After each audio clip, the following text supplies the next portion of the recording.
오늘 우리에게 주시는 하나님 말씀 신약 성경 마태복음 1장 1절 말씀입니다.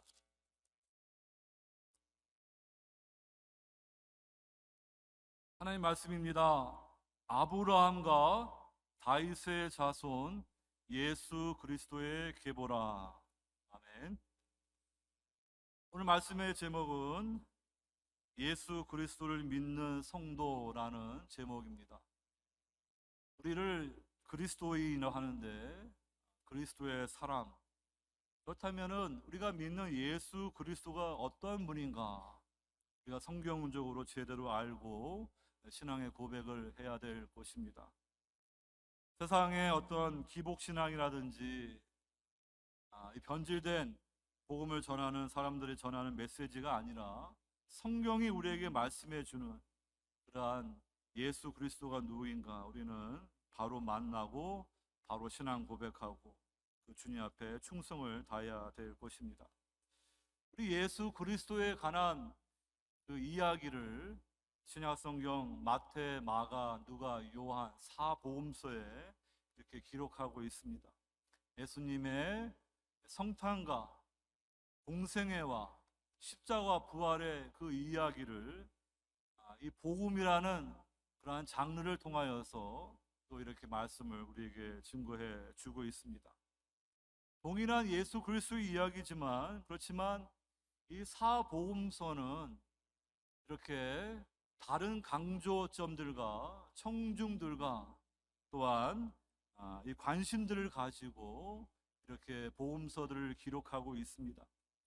그러니까 똑같은 사람을 우리가 관찰을 해도 제가 보는 관점이 있고 또 다른 사람이 보는 관점이 있습니다. 저는 앞에서 볼 수 있지만 다른 사람은 옆에서 볼 수가 있고 뒤에서 볼 수 있고 그 관점에 따라서 그 사람의 더 깊고 부유한 모습을 우리가 알 수가 있는 것입니다. 그래서 여러분 이 사복음서에 이러한 예수님의 이야기에 관한 차이점들을 우리가 보게 되는데요. 특별히 마태, 마가, 누가는 공간복음으로 같이 엮어서 살펴보고 요한복음은 또 요한복음으로 이렇게 따로 구분해서 보게 되는 것입니다. 그런데 예수님의 이야기에 관한 사복음서의 차이점은 벌써 처음 시작하는 첫 장, 두 번째 장을 보더라도 우리가 구분할 수가 있습니다.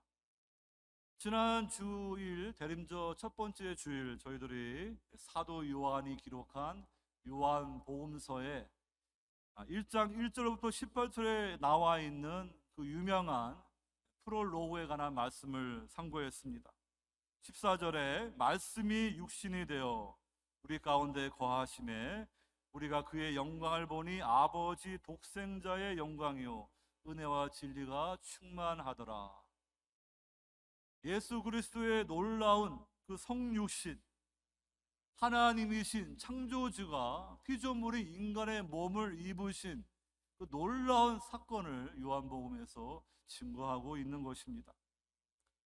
누가복음은 이방인 의사 누가가 누가복음과 사도행전 두 권의 책을 기록했습니다. 누가는 학식이 많은 의사로서 그 헬라 표현이 아주 고급스러운 표현을 사용해서 데오빌로 각하에게 이 복음에 관한 말씀을 어떤 의도와 방법으로 기록하였는가 이렇게 처음 이렇게 서원에 말하고 헌사하면서 이렇게 누가복음을 쭉 말한 다음에 이제 사도행전으로 후편으로 이어지는 것입니다. 누가복음 1장, 2장에 예수님의 성탄의 이야기가 나오는데 우리는 그 유명한 네 가지 그 찬송, 찬미를 우리가 또 기억할 수가 있겠습니다. 이 마가복음은 예수님의 성탄에 관한 이야기는 나오지 않습니다. 그냥 구약 성경의 말라기와 이사야 선지자의 말씀을 인용한 후에 곧바로 빠르게 그 이야기를 전개하는 그러한 복음서입니다. 그래서 너무나 이렇게 빠르게 이야기를 전개하니까 그 마가복음을 읽는 우리 청중도 같이 뛰어가야 되는 그러한 빠른 템포의 그런 액션 이야기와 같은 복음서로 기록되어 있습니다. 오늘 우리 본문에 기록된 이 마태복음은 전직 세리이고 예수님의 제자인 마태가 기록한 복음서입니다. 이 마태가 이렇게 신약 성경의 첫 번째 책 마태복음을 기록한 그런 영예를 얻게 되었습니다. 마태복음은 그 예수님의 그 이야기를 바로 구약 성경 이스라엘 역사의 성취로 이렇게 쭉 말씀을 전개하는 것입니다.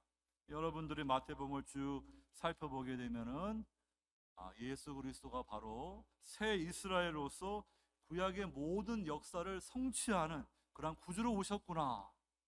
그래서 새로운 모세가 되시고 새 여호수아가 되시고 새 솔로몬이 되시고 새 엘리사가 되시고 새 에레미야 되셔서 이제 궁극적으로 십자가 부활이라는 그러한 유배와 그러한 유배에서 나오는 새 출애굽의 구속의 역사로서 이제 하나님께서 죄와 사망의 유배 가운데 인생들에게 어떠한 구원의 역사를 펼치시는가, 그것을 말씀해 주는 것입니다.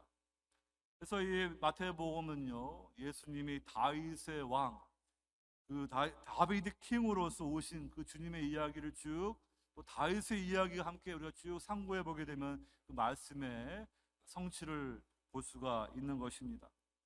이렇게 여러분들이 마태, 마가, 누가, 요한복음 말씀을 통하여 우리 예수 그리스도에 대한 그 부요한 영적인 그러한 깊은 진리를 더 알아갈 수 있기를 원합니다. 우리는 성경을 이렇게 그냥 하나의 어떤 책을 연구하듯이 보기보다는 하나님의 구속사의 이야기로 쭉 이해하게 될 때 그 이야기가 무엇을 말하는지 알 수가 있어요.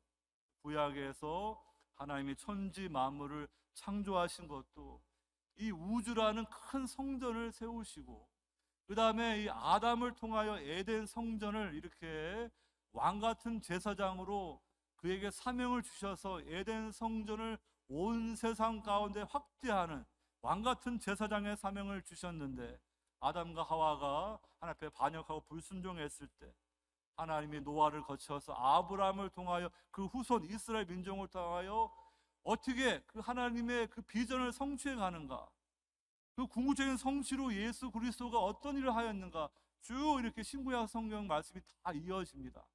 여러분들 이렇게 우리 복음서 말씀을 통하여 여러분들이 예수님의 이야기가 무엇인지를 이렇게 실마리를 딱 발견하게 되면은 이제 신구약 말씀들이 열리는 그러한 은혜가 있게 될 것입니다.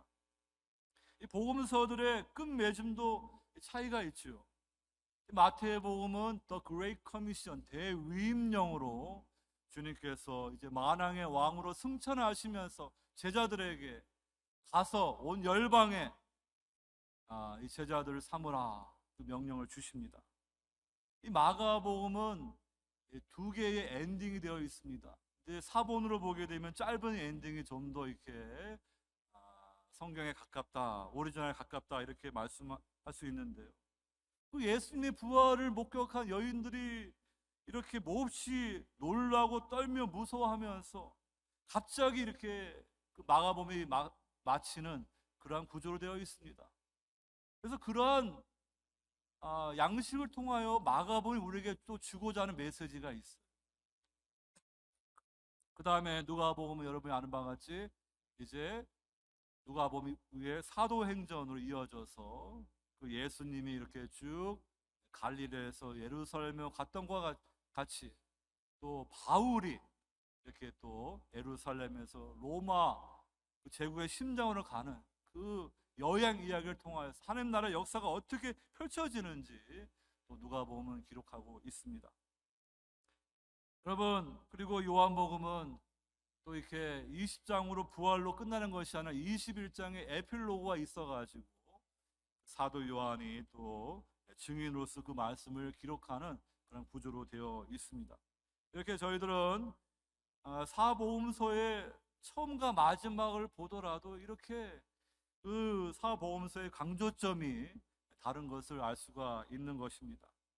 오늘 이 시간에는 저희들이 마태복음 1장 1절로 17절에 나와 있는 예수님의 족보에 관한 말씀을 상고하는데요.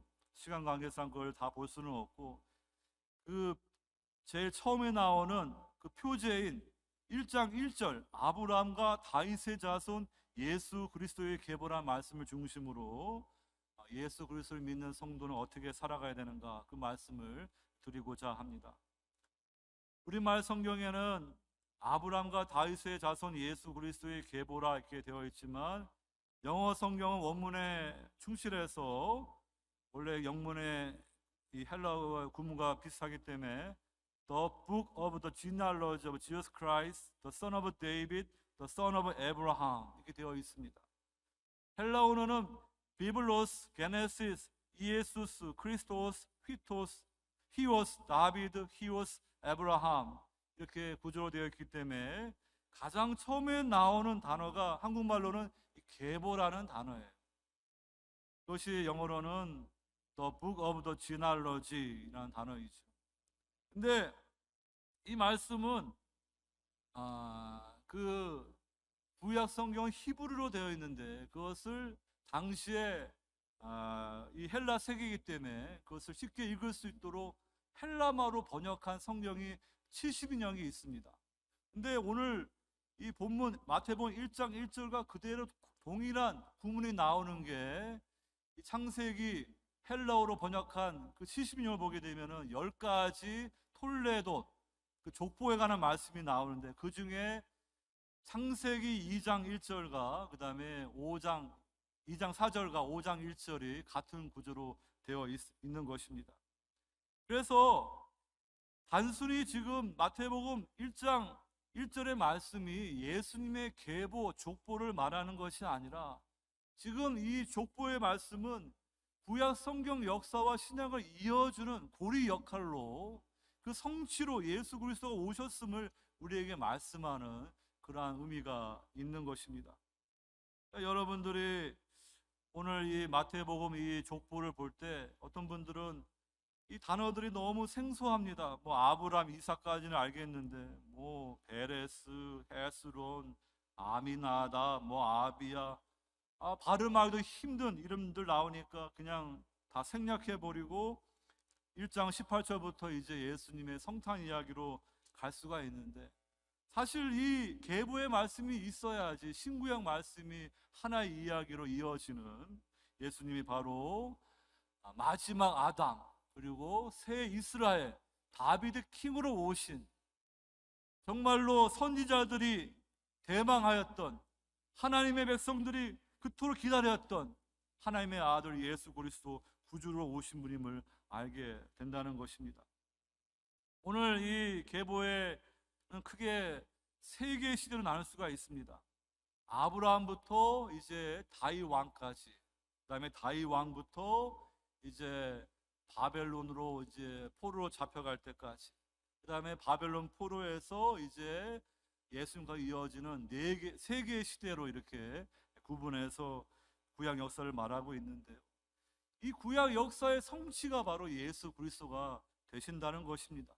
그래서 여러분들이 마태복음 통하여 예수님이 이렇게 새 창조의 역사를 지금 하고 계시구나, 새 출애굽의 역사를 하고 계시구나, 죄와 사망의 유배 가운데 인생들을 구속하시는구나, 그것을 성경이 말하고 있다는 것을 볼 수 있기를 바랍니다. 오늘 이 구약의 역사 세 번째 마지막 단계가 이렇게 그 바벨론의 유배로 있다가 이제 고레스 왕, 페르시아 왕이 이제 고국으로 갈 수 있다, 그 칙령 때문에 남은 자들이 이제 예루살렘에 돌아오는 그 이야기입니다. 그런데 그 예레미야 선지자 예언대로 70년의 그 약속의 시간에 차서 이제 남은 자들이 돌아와 가지고 초라하지만 그 솔로몬 성전에 비교할 때는 너무나 초라한 스룹바벨 제2성전을 건축하고 무너진 예루살렘 성벽을 그들이 세웠지만 현실은 어떻습니까?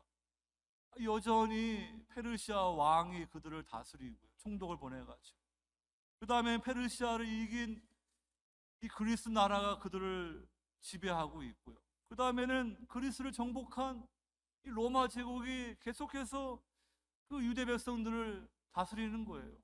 비록 이 유대 땅에 왔지만 여전히 그들은 왕이 없고요. 메시아는 아직 오지 않은 현실을 보면서 그들은 언제 그 이사야와 에스겔 선지자가 예언했던 그 하나님 나라의 그 놀라운 회복과 부흥의 역사가 언제 오는가? 그들은 계속해서 기다린 거예요. 이 다니엘이 바벨론의 총독이고 또 이어서 메대 바사 페르시아의 총독이 되었습니다. 나이 많은 다니엘이 하나님의 말씀을 상고하는 가운데 예레미야서를 통하여 70년의 때 포로의 때가 이제 점점 이제 가까이 오는구나. 그러면서 금식하며 회개하며 기도하는데 하나님이 가브리엘 천사를 보내 가지고 이 다니엘에게 또 다른 하나님의 나라의 비밀 계시를 가르쳐 줍니다. 그래서 이 다니엘서 보게 되면은 70 weeks, 이 70주야에 관한 그 71회에 관한 말씀이 나와 있습니다. 다니엘은 이제 70년 포로 때가 가까우니까 이제 그 놀라운 회복과 부흥의 역사가 있겠구나.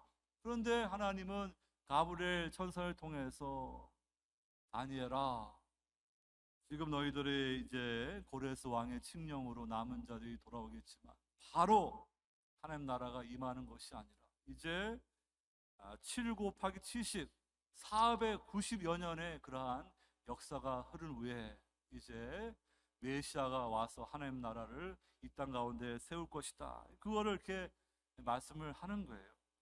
허물이 그치며 죄가 끝나며 죄악이 용서되며 영원한 의가 드러나며 환상과 예언이 응하며 또 지극히 거룩한 이가 기름 부음을 받으리라. 바로 메시아 기름 부음 받은 바 우리 주님께서 이 땅에 오시는 때가 70년이 지난 후가 아니라 490년이 흐른 후에 바로 로마의 제국의 황제가 이 세상을 다스릴 때 이 베들레헴 땅에 인간의 몸을 입고 하나님의 아들이 이 땅에 오신 것입니다. 그래서 여러분 오늘 그 예수님의 계보 보게 되면은 마태가 이렇게 14대로 이렇게 3번 구분합니다. 14대는 7 곱하기 2 아닙니까? 그리고 7일은 일주일의 완전수입니다. 그러니까 42는 6주간이 되는 거예요.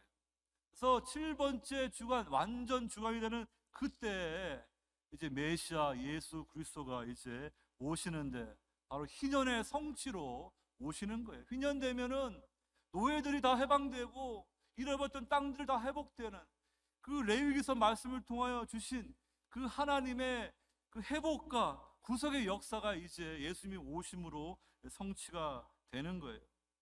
그래서 여러분 예수님께서 이렇게 오셨을 때 그 왕으로서 취임사를 하는데 누가복음 말씀 보게 되면은 이사야 61장 말씀을 인용해서 왕으로서 취임사를 말씀하십니다.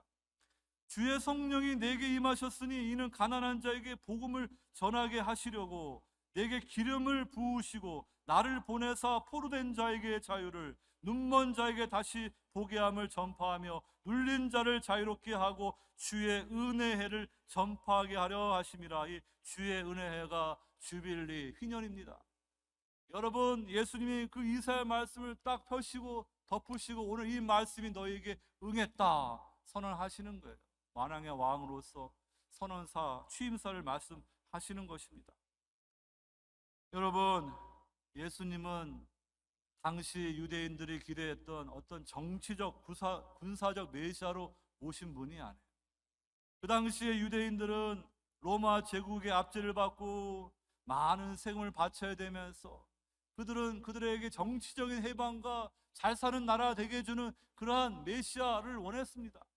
근데 예수님은 단순히 그런 정치적 군사적 메시아로 오신 것이 아니라 단지 이스라엘 백성들에게 그 땅을 회복해서 중동의 그 한 귀퉁이에 있는 그 땅을 주시는 것이 아니라 죄와 사망 가운데 있는 모든 인생들을 출애굽시키는 새 출애굽하는 구속하시는 만왕의 왕으로 오신 거예요. 온 세상의 왕이 되시기 위해 오신 거지 단순히 그 이스라엘 백성들의 정치적인 왕으로 오신 것이 아닙니다. 그러니까 유대인들은 예수님을 오해하고 결국에 십자가 못 박아 죽게 했지만, 예수님은 십자가 부활의 그 성취로 하나님께서 이 땅 가운데 하나님 나라가 도래하게 되었고, 그 나라를 완성해져 가고 이제 주님이 오심으로 하나님 나라가 이 땅 가운데 완전히 서게 되는 거예요. 그러한 시대를 지금 우리가 살고 있습니다. 여러분, 그렇기 때문에 여러분들이 오늘 이 예수님의 이 족보 이야기 보면서, 우리는 한국 사람인데, 미국 시민권자인데 우리가 무슨 이 이스라엘 이야기를 알아야 되고, 이 유대인들 우리 조상도 아닌데. 그렇지 않아요. 여러분들이 예수님을 구주로 영접했을 때 여러분들은 다 아브라함의 자손이 되는 거예요. 아브라함의 믿음의 조상입니다. 그러니까 여러분들이 신구약 말씀을 볼 때 그 남의 이야기, 역사 이야기 보도하는 것이 아니라, 여러분이 한국 사람이면 한국 역사를 알아야 되고, 미국의 시민권자 받았으면은 미국 역사를 알아야 되듯이, 이 신구약 성경 말씀을 통해 하나님의 구속사에 대해서 정통한 하나님의 나라 백성이 되어야 된다는 것입니다. 그래서 여러분들이 오늘 이 족보의 말씀들이 좀 어렵지만, 여러분 나중에 이 말씀들을 깊이 이제 공부하고 연구해 가면서 신구약 성경이 말하는 구속사의 그 역사를 여러분들이 정통한 그러한 성도 될 수 있기를 바랍니다. 오늘 그런 말씀을 먼저 말씀드리고 세 가지로 여러분들에게 나누고 싶어하는 말씀입니다. 첫 번째로, 예수 그리스도의 창조로 새롭게 빚어지는 성도가 그리스도를 믿는 성도라 말씀을 드립니다. 1장 1절에서 이 계보란 뜻이 비블로스 게네시스, 비블로스는 책이란 뜻이고 게네시스는 제네시스, 창세기를 이렇게 바라보게 하는 그런 헬라어 단어라고 말씀을 드립니다. 기원을 뜻하는 단어입니다. 여러분, 창세기 2장 4절 보게 되면은, 이것이 천지가 창조될 때 하늘과 땅의 내력이다 하면서 그 내력을 이렇게 게네시스 이렇게 70인형에 나와 있습니다.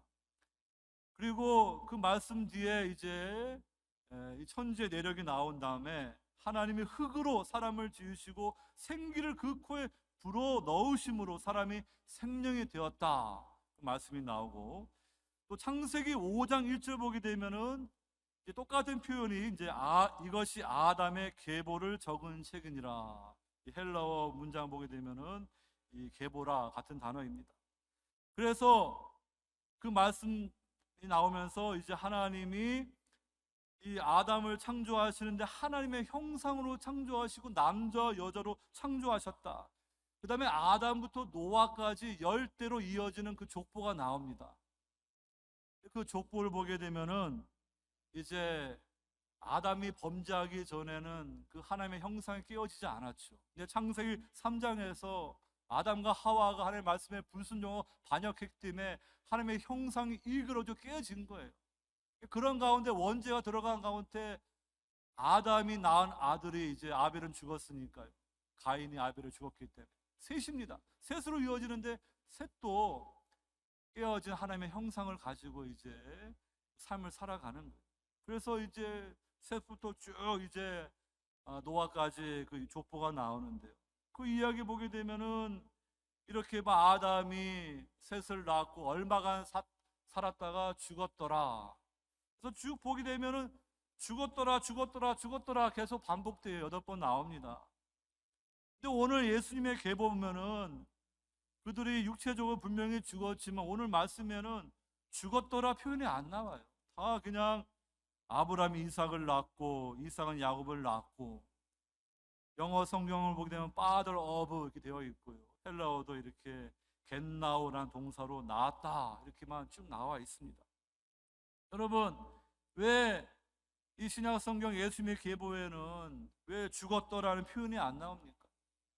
왜냐하면 예수 그리스도는 하나님의 아들이시고 영원한 생명이기 때문에 그 예수님의 세계 안에 들어간, 예수님의 족보 안에 간 그 성도들은 살아있는 자예요. 영생을 누리는 자예요. 그래서 성경에서는 그들이 이 세상에 깨어졌기 때문에 비록 육신이 죽어도 주 안에서 잔다라고 말합니다.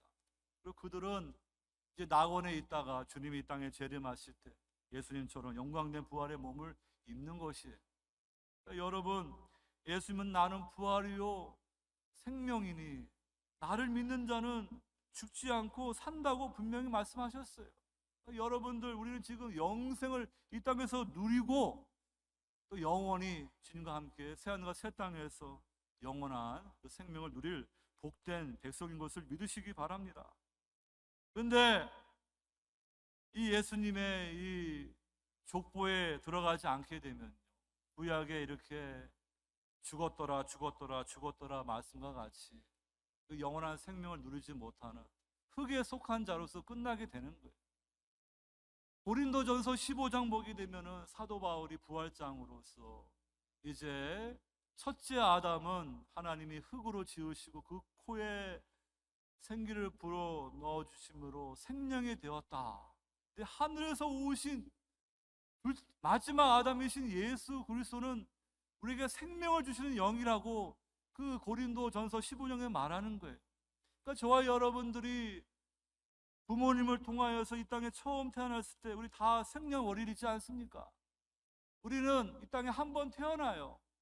그런데 그것은 첫째 아담, 흙으로 지음받은 그 아담 하에서 사망의 왕노릇하는 그 삶을 살다가 끝나는 거예요. 여러분들 하나님의 은총을 받아서 예수 그리스도를 구주로 영접했을 때 하늘로부터 여러분들이 거듭나는 중생하는 새로운 출생이 있는 거예요. 그것은 하나님의 은총입니다.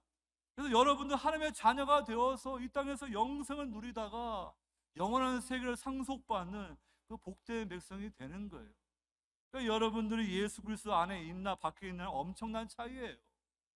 저는 성도들 생각할 때 그가 아무리 뭐 세상에서 부자고 뭐 능력 있고 그거가 구분하지 않아요. 그분이 과연 그리스도 안에 있는 사람인가, 믿음 안에 사는 사람인가, 그것만밖에 안 봐요.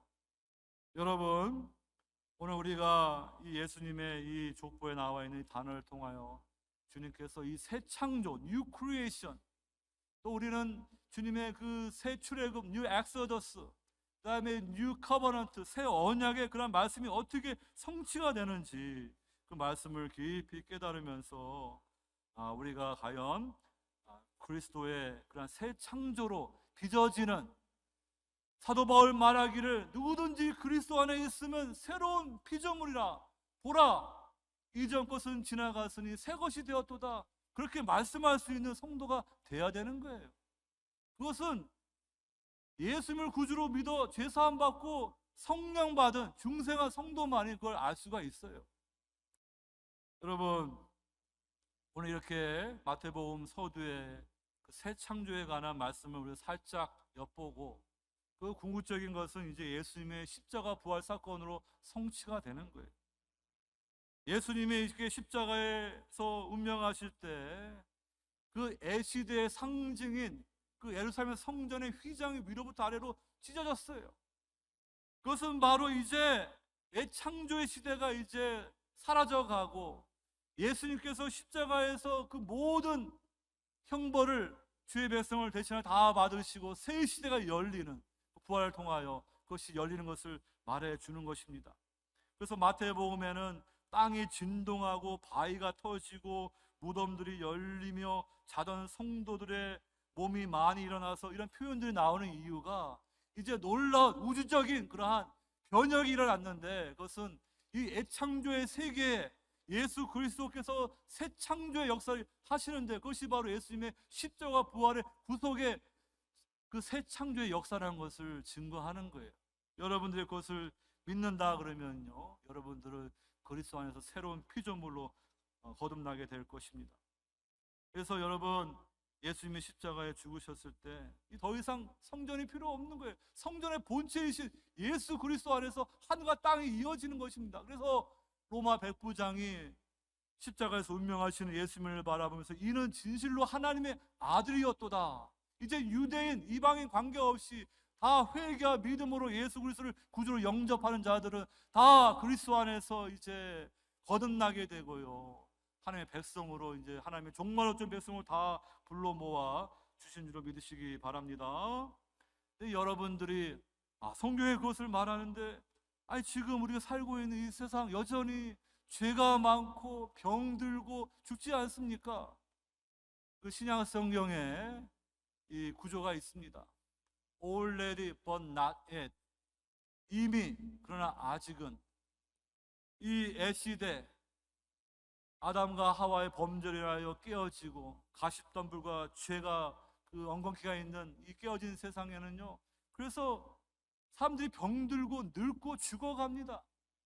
여러분들이 주변에 이렇게 병들고 죽어가고 고통당하는 사람들 보면서, 지금 우리가 살고 있는 이 세상은 죄로 인하여 깨어진 세상이구나, 그 애시대의 잔재가 남아있구나, 그것을 한편으로 봐야 돼요. 주변의 장애인들 볼 때 감사하시기 바랍니다.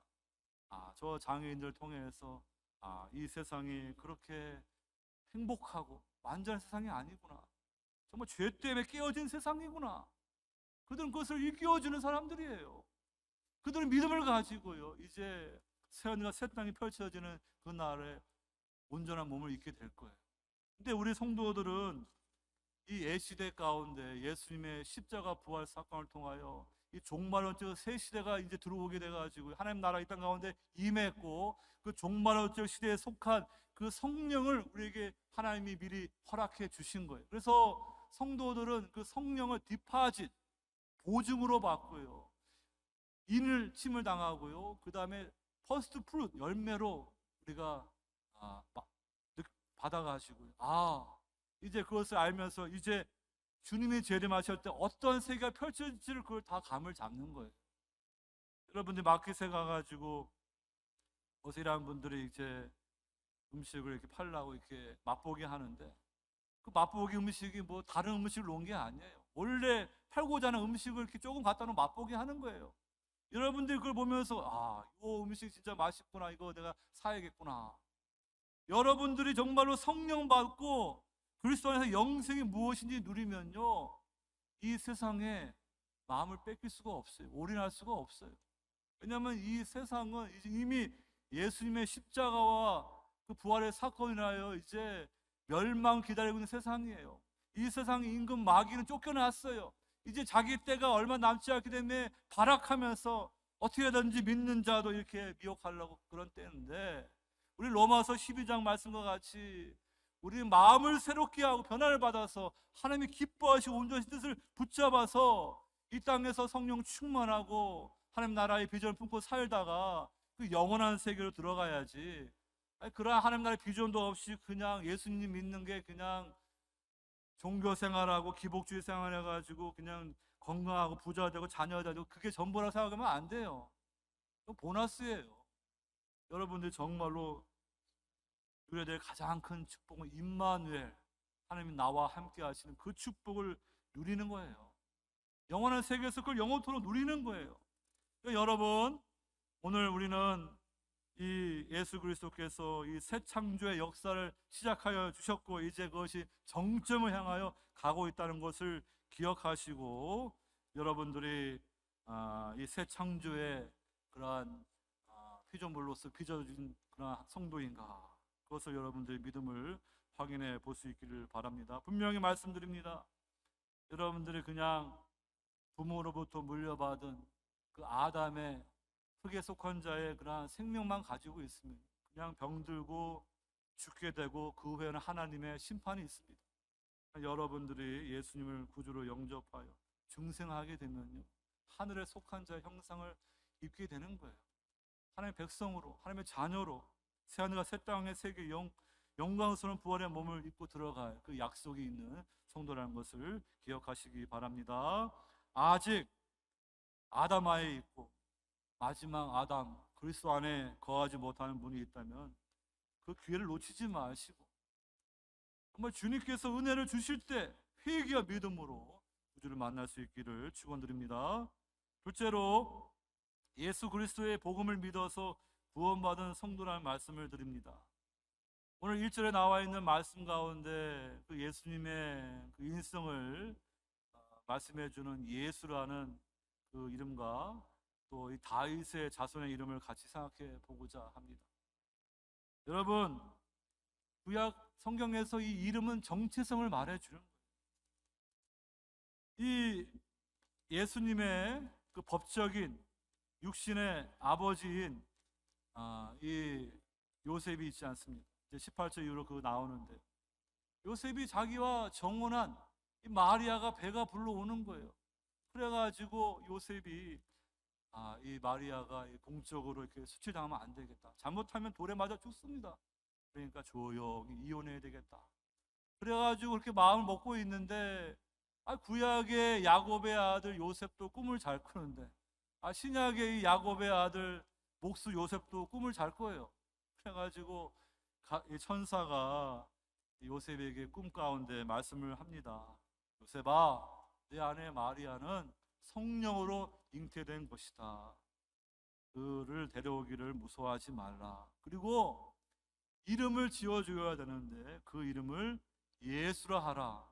그 이름의 뜻은 그가 자기 백성을 그들의 죄에서 구원할 자이심이니라. 여러분, 이 예수라는 이름은 우리를 구원하시는 하나님을 말씀해 주는 이름이에요.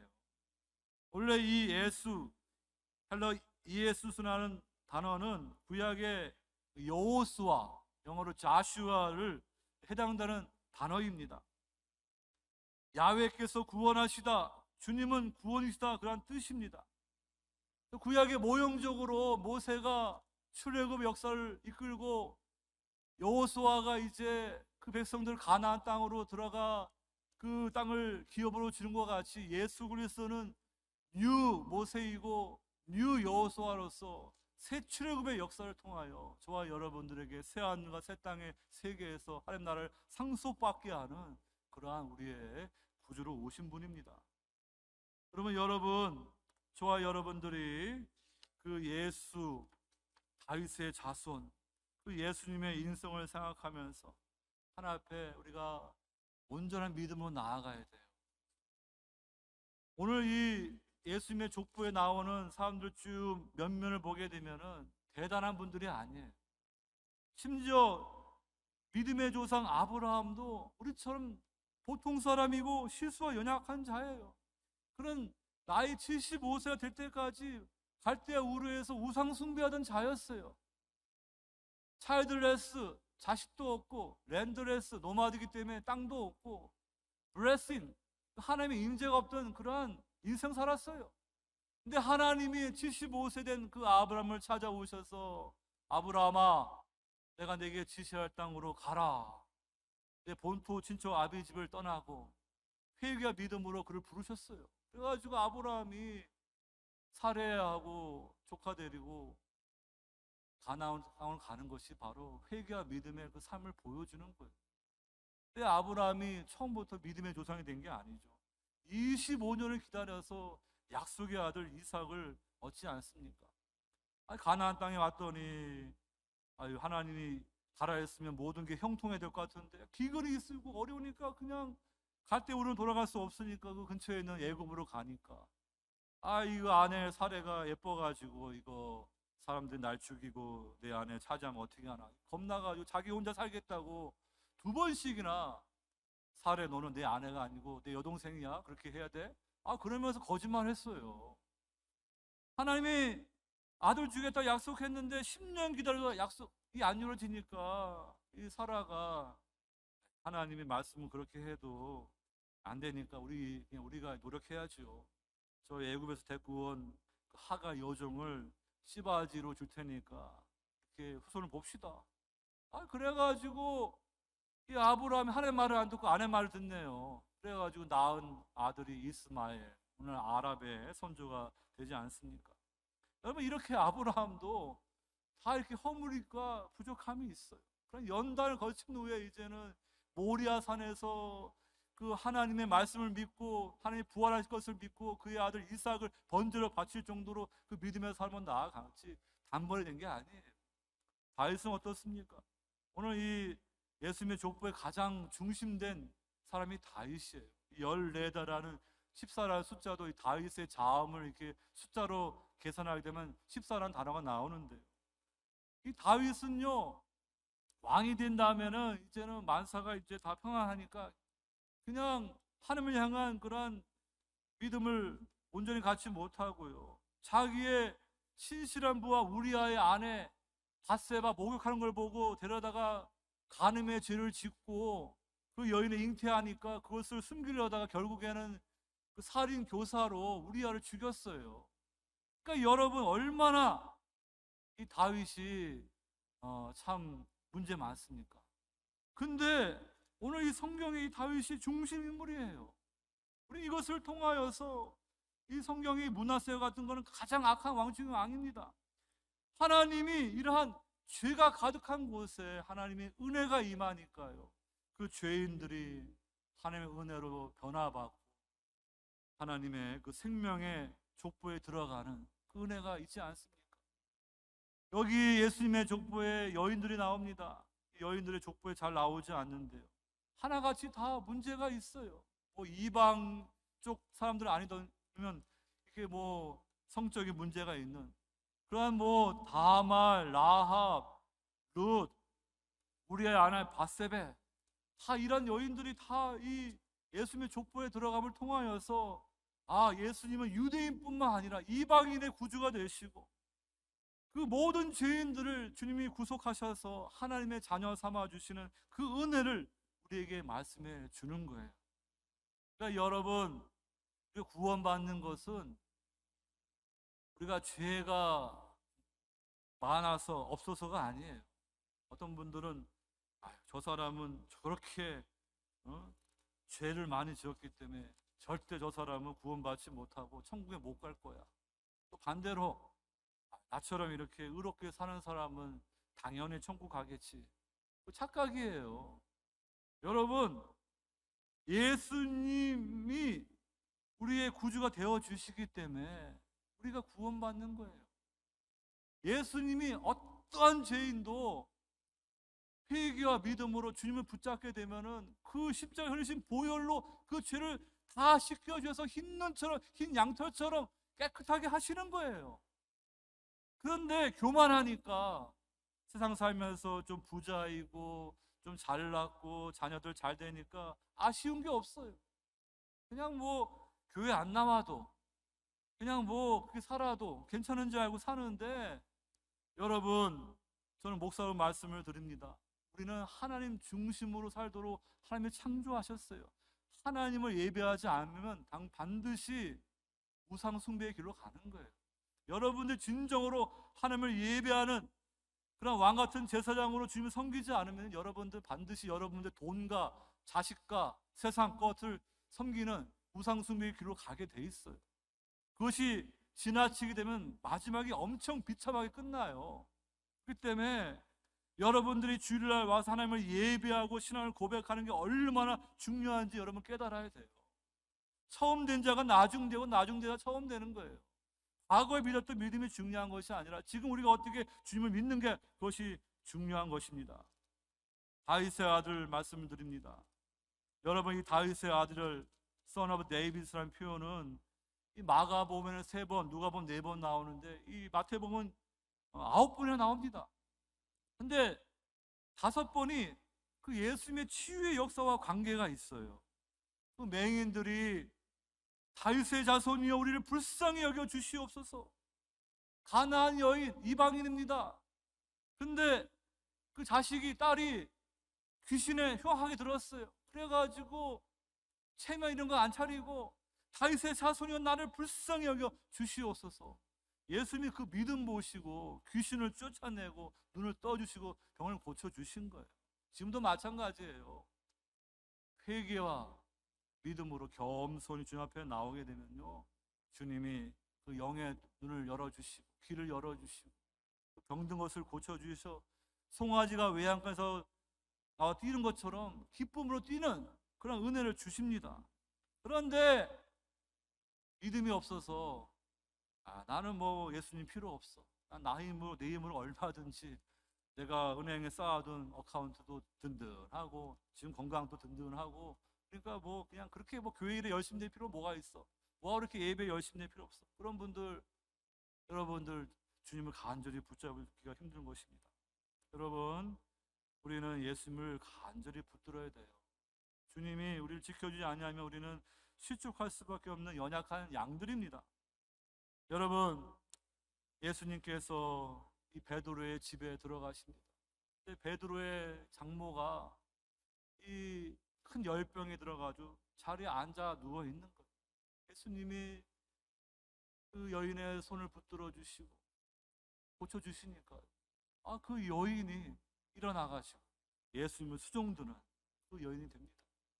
그 마을에 있는 사람들이 다 주님 앞에 나오니까 귀신은 떠나가고 병만은 떠나가면서 회복되는데, 그 말씀에 이어지는 말씀이 마태가 이사야 53장 4절 인용해 가지고 우리의 연약한 것을 친히 담당하시고 병을 짊어지셨도다.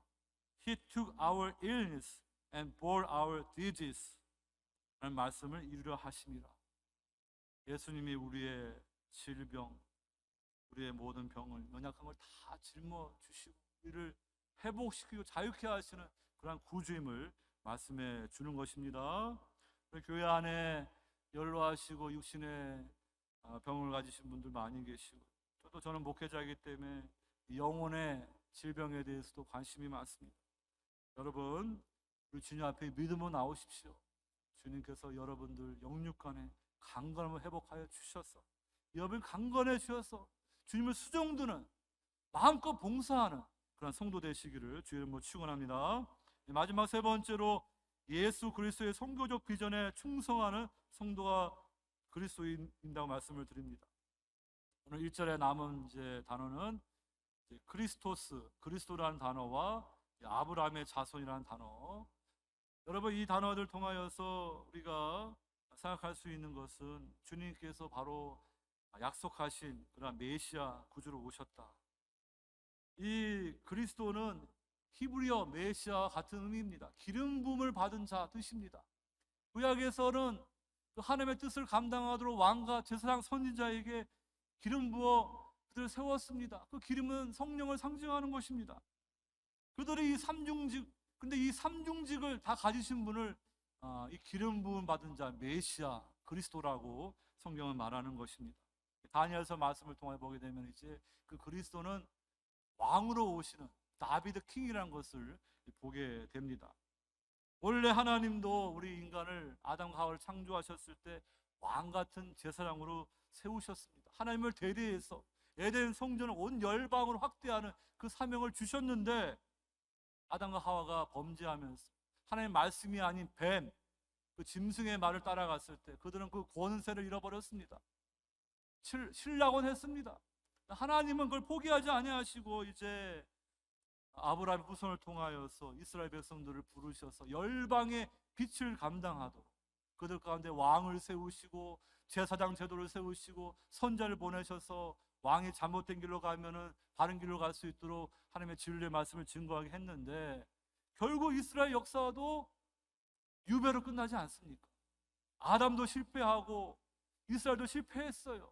근데 그것을 성취하시는 분이 바로 마지막 아담, 새 이스라엘로 오시는 예수 그리스도인 것입니다. 그분이 오셨음을 오늘 마태복음이 우리에게 이 구약 말씀의 모든 인물들을 족보로 담아가지고 우리에게 말씀하고 있는 거예요. 우리는 이제 그 예수님을 구주로 영접하여서 성령 받은 성도예요. 그래서 우리도 이 삼중의 역할을 감당하는 그리스도인들이 되었습니다.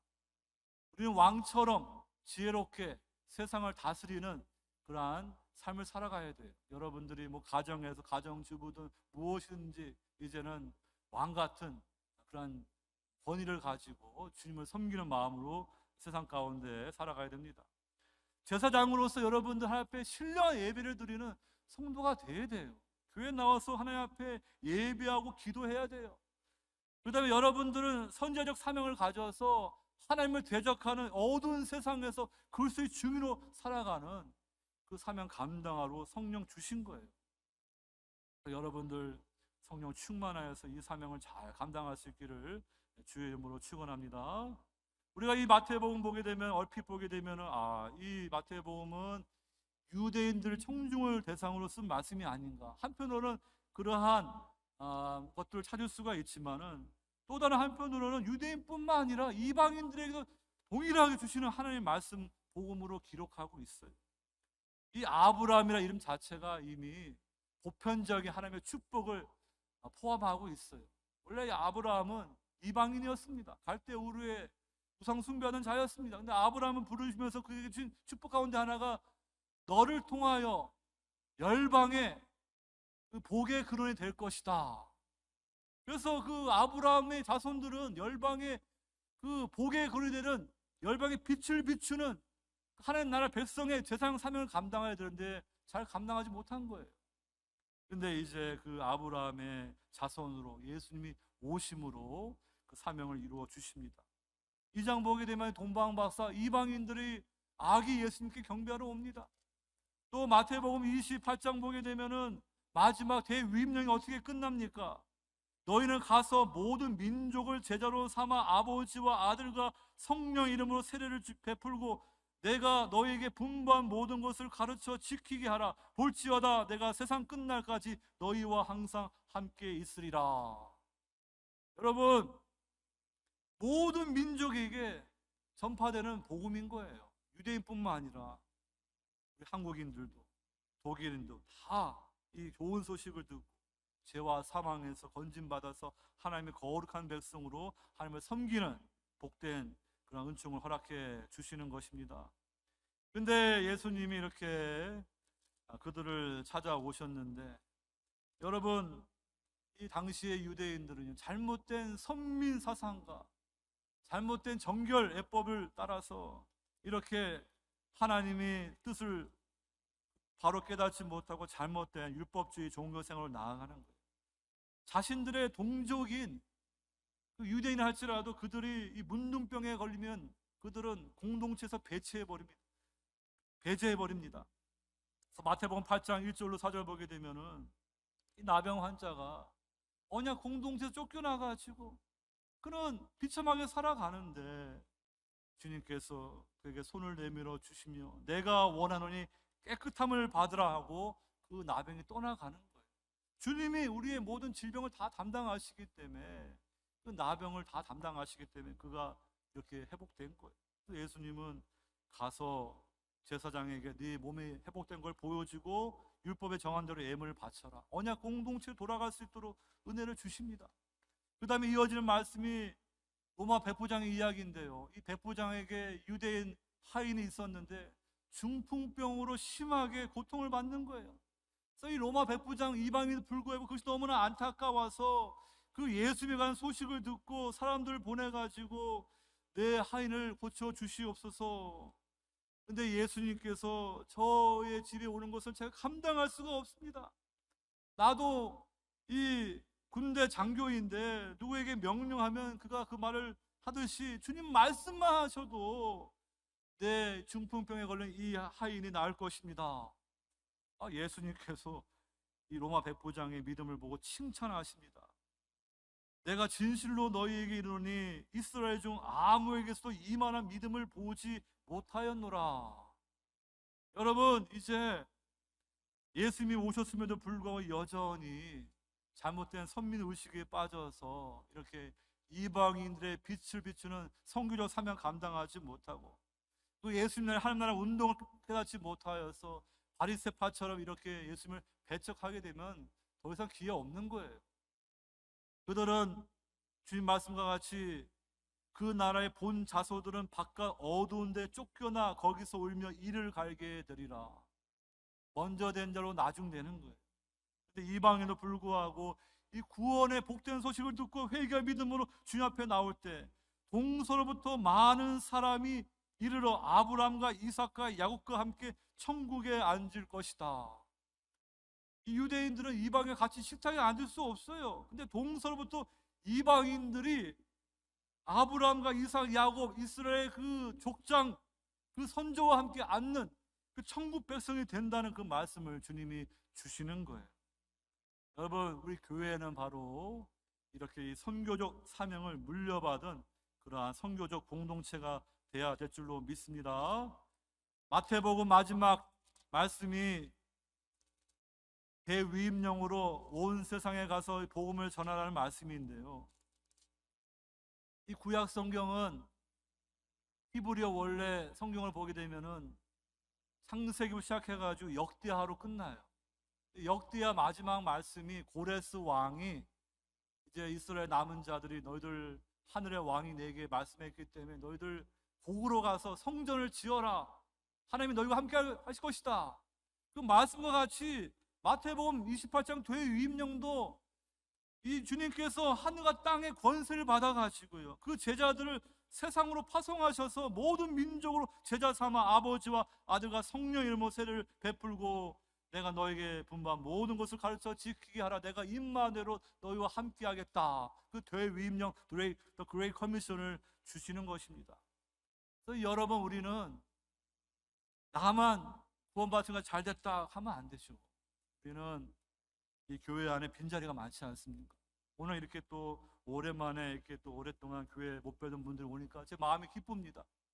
이렇게 교회에 오랫동안 나오지 못한 분들, 주님을 멀리했던 분들, 가난한 신자들이 교회에 와야 되고요, 우리는 부흥해가지고 제3세계에 교회도 세우고 선교사도 파송해야 돼요. 그런 비전을 가지고 살아야지. 우리가 뭐 세상 살면서 뭘 더 우리가 더 추구합니까? 여러분들 다 이미 이 세상 살아갈 것들 여러분들 다 준비해 놓지 않습니까? 그러나 하늘에 보화를 쌓아 두셔야지. 몇 주 전에 가까이 지나는 목사님이 이제 수술 앞에 두는데 이렇게 또 베트남에서 교단 선교사님이 왔으니까 같이 식사하고 이렇게 환영하자. 그래서 제가 이제 사모와 같이 갔습니다. 그래서 목사님 네 분과 베트남에 오신 여자 선교사님, 또 다른 또 선교사님 네 분인데 그분들 나이가 많고 선교사는 아니고 이름만 선교사로 그냥 부르는 분들이에요. 그래서 같이 식사 잘 하고 스타벅스 가서 커피 마시면서 대화하면서 이제 하는데, 이 베트남 선교사님이 여자의 몸으로 이렇게 베트남 가가지고 한 10년 가까이 복음 전하고 현지인들 이렇게 주님의 종도를 세우면서 열심히 사역하는데, 이 다른 선교사님 부인이 이렇게 괜히 이렇게 딴지를 거는 거예요. 학교는 어디 나왔냐? 영어로 설교한다는데 뭐 영어를 어떻게 선교할 수 있느냐? 베트남 선교사님은 공부를 많이 하신 분은 아니지만 남편이 외국분이었고요, 그분은 사명감을 가지고 이렇게 여자의 몸으로 열심히 복음을 전하는 분입니다. 그때 그런 말을 했던 선교사 네 분도 나이가 많으신데 대굴 같은 집에 사시는 분들이에요. 벤츠차를 타고 목과 손에 그냥 값비싼 보석을 차고 있고, 그러면서 네가 뭔데, 수준이 뭔데 뭐 영어로 설교하겠냐, 그렇게 깎아내리는 거예요. 이제 이 교제를 이제 모인 목사님의 심장 수술을 앞에 두기 때문에 그 목사님 위해서 이제 기도 부탁하려고 그 나이 드신 남자 선교사님의 기도를 부탁했더니 자기는 기도를 못 한다는 거예요. 그래가지고 그냥 베트남 여 선교사님이 기도했더니 참 은혜롭게 기도를 잘 하시더라고요. 여러분, 제가 그걸 보면서 생각했습니다. 한때는 뭐 이렇게 신학 공부도 하고 또 목사 안수는 받지 않았지만 이렇게 뭐 큰 대우 같은 집에 살고 벤츠 타고 좋은 보석 이렇게 달고 다니면서, 그런데 누가 더 진정한 부자인가? 이분은 세상적으로 부유할지 모르지만 하늘의 보화를 쌓아둔 게 별로 안 보여요. 근데 이 베트남 여자 선교사님은 홀로 베트남 가가지고 현지인들에게 이 좋은 소식 복음을 전하는데, 그 수고와 고생 가운데도 하나님이 함께 하시는 그 열매들을 보면서 하늘의 보화들을 쌓아두는 거예요. 여러분, 예수님 믿고 부자 되는 게 전부가 아니에요. 여러분들이 정말로 예수 그리스도를 바로 알게 되면 하나님 나라의 비전을 품고 이제 하나님 나라의 백성으로 맡겨진 사명 감당해야 돼요. 여러분들 세상 가운데 증인으로 살아야 되고요, 제사장으로 하나님을 온전히 예배하고 중보해야 되고요, 왕 같은 그러한 지혜로운 자로서 여러분들 가정과 사업과 하나님 말씀의 그러한 성경적인 방법대로 잘 여러분들 세상을 복되게 만드는 성도가 되어야 될 것입니다. 그러한 성도들이 그리스도를 믿는 성도입니다. 그러한 성도들에게 하나님 나라가 약속되어 있고 새하늘과 새 땅의 세계가 그들에게 주어지게 될 것입니다. 그러한 믿음으로 살아가는 성도 되시기를 주의 이름으로 축원합니다. 아버지 하나님, 오늘 주신 말씀을 통하여서 그리스도를 믿는 성도는 어떠한 모습으로 살아가야 되는지 말씀해 주셨습니다. 우리가 이 세상에 부모를 통하여 첫째 아담에 속한 그러한 땅에 속한 자로 태어났지만 이렇게 예수님을 구주로 영접하여 하늘에 속한 자로 중생하게 되어서 그리스도 안에서 새로운 피조물로 빚어지게 하여 주심을 감사드립니다. 정말로 내 자신이 허물 많고 연약한 죄인임을 인정하고 날마다 주님을 의지하는 다윗의 자손이여 나를 불쌍히 여겨 주시오서 하는 그러한 겸손한 성도에게 하나님의 은혜가 임함을 오늘 말씀을 통하여 주셨습니다. 정말 우리를 불러주신 것은 우리만 잘 먹고 잘 살고 행복하게 살라고 불러주신 것이 아니라 좀 하나님 나라의 비전을 품고 선교적인 비전을 가지고 온 세상 가운데 에덴 성전을 확대하는 주님이 오시는 그날까지 그 사명 감당하라고 우리에게 은혜를 주시고 불러주셨사오니 그 사명 감당하는 교회와 성도로 살아갈 수 있도록 축복해 주시옵소서. 감사하고 사랑 많으신 예수 이름 받들어 기도드리옵나이다. 아멘.